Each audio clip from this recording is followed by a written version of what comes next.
రోజువారీ జీవితంలో దీన్ని ఉపయోగించకుండా ఉండలేని పరిస్థితి అయితే మనం ఉపయోగించిన తర్వాత ఏం చేస్తున్నాం, ఎక్కడ పడితే అక్కడ పడేస్తున్నాం.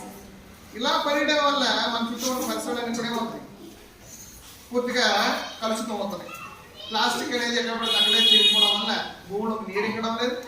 దాంతోపాటు పశువులు కూడా ఆహారంతో పాటు ఈ ప్లాస్టిక్ని తినడం వల్ల పశువులు అనేక రకాల అనారోగ్య సమస్యలు గురవుతున్నాయి.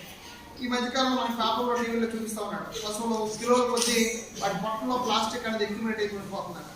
కాబట్టి దాన్ని మనం కంట్రోల్ చేయాలంటే, తగ్గించాలంటే మనం ఉపయోగిస్తున్న ప్లాస్టిక్ ఏదైతే ఉందో ఆ ప్లాస్టిక్ని, మన ఇళ్లలో ఉపయోగిస్తున్న ప్లాస్టిక్ని కవర్స్ కానీ ర్యాప్స్ కానీ ఒక బాటిల్ తీసుకొని ఆ బాటిల్లో మనం ఇన్సెట్ చేసుకున్నాం అనుకోండి, ఇలాగా ప్లాస్టిక్ ర్యాపర్స్ అన్నింటినీ కూడా ఒక బాటిల్లో మనం ఇన్సెట్ చేసినట్టయితే ఆటోమేటిక్గా ఈ బాటిల్ ఫిల్ అయిన తర్వాత మనకి ఎవరైతే చెత్తను సేకరించడానికి వస్తారో వాళ్ళకి మనం ఇచ్చినట్టయితే చెత్త బయట వేయవలసిన అవసరం ఉండదు.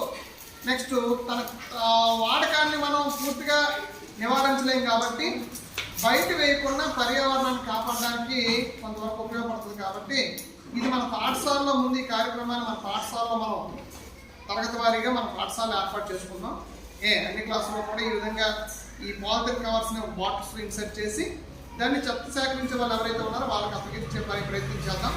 అదేవిధంగా మీ ఇంట్లో కూడా మన ఇళ్లలో కూడా ప్లాస్టిక్ బాటిల్ పెట్టుకొని మనం రోజువారీ కార్యక్రమాల కోసం వినియోగిస్తున్న పాలిథిన్ కవర్స్ కానీ ర్యాపర్స్ కానీ ఇటువంటి వాటి అన్నింటినీ కూడా ఈ బాటిల్స్లో ఇన్సర్ట్ చేసి చెత్తను సేకరించడానికి వచ్చే వాళ్ళు ఎవరైతే ఉన్నారో వాళ్ళకి అప్పగించినట్టయితే వాళ్ళు దీన్ని సులువుగా వాళ్ళు సేకరించడానికి అవకాశం ఉంటుంది.